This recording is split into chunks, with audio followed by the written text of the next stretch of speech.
Et donc le fait que l'homme fasse partie d'un tout ordonné et harmonieux, et que lui-même puisse aspirer à cette harmonie et à la réaliser dans son mode de vie stoïcien, philosophique, signifie que l'être humain est potentiellement bon et n'est pas condamné par les stoïciens comme nécessairement perturbateur ou mauvais, comme nous on pourrait être tenté de le faire aujourd'hui quand on voit les effets négatifs de certaines de nos actions. Effectivement. Par contre, il est considéré comme responsable de ses actions et du coup responsable des conséquences de ses actions aussi éventuellement. En tout cas, la question que pourrait se poser un stoïcien, que devrait se poser un stoïcien aujourd'hui, à mon avis, c'est quelle est l'attitude, ou quelle attitude sera utile à l'humanité tout entière et de manière plus large à l'environnement dans lequel nous vivons et dont nous sommes une partie. C'est ça la question que devrait se poser d'un point de vue éthique le stoïcien avant d'agir, avant d'acheter une voiture, avant de choisir son habitat, avant de choisir son mode de déplacement, etc.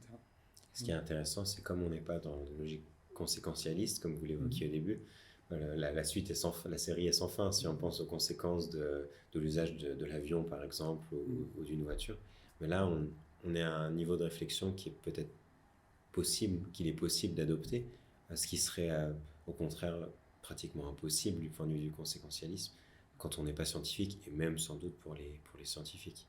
Ouais, l'éthique des vertus est intéressante à mon avis de ce point de vue-là, parce qu'elle va permettre de nous focaliser sur l'intention morale de l'agent, de celui qui va agir, euh, et, euh, et c'est à chaque individu, selon les circonstances particulières qui sont les siennes et l'environnement dans lequel il vit, de choisir l'action qui sera la plus appropriée, ou l'habitat qui sera le plus approprié et le plus respectueux de l'environnement, étant donné le contexte dans lequel il vit, de choisir la nourriture la plus appropriée étant donné le contexte dans lequel il vit, etc.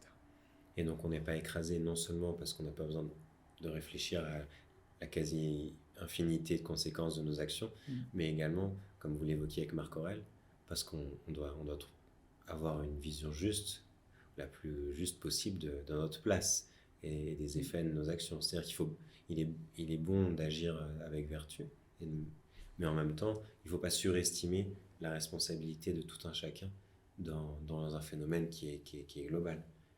Mhm. Oui, effectivement.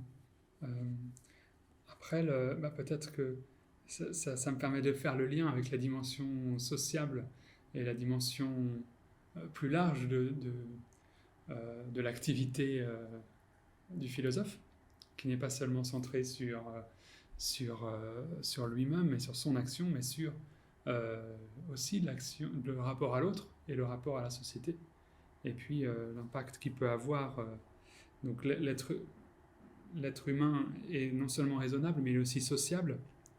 Euh, et du coup,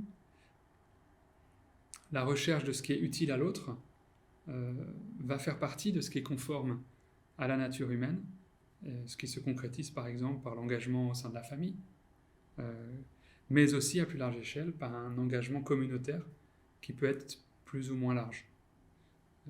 Et les stoïciens, ils vont très loin dans cette idée de fraternité humaine. Pour les stoïciens, nous sommes toutes et tous frères et sœurs, en tant que nous partageons toutes et tous la même raison, ce logos individuel, qui est une partie du logos universel. Et donc, afin de préserver la vie sur Terre pour l'ensemble des habitants de la planète, et pour les futures générations, on peut considérer qu'un mode de vie respectueux de l'environnement va dans le sens d'un engagement communautaire à très large échelle. En faisant attention individuellement à nos actes, du point de vue de l'environnement, nous faisons aussi attention à l'humanité tout entière.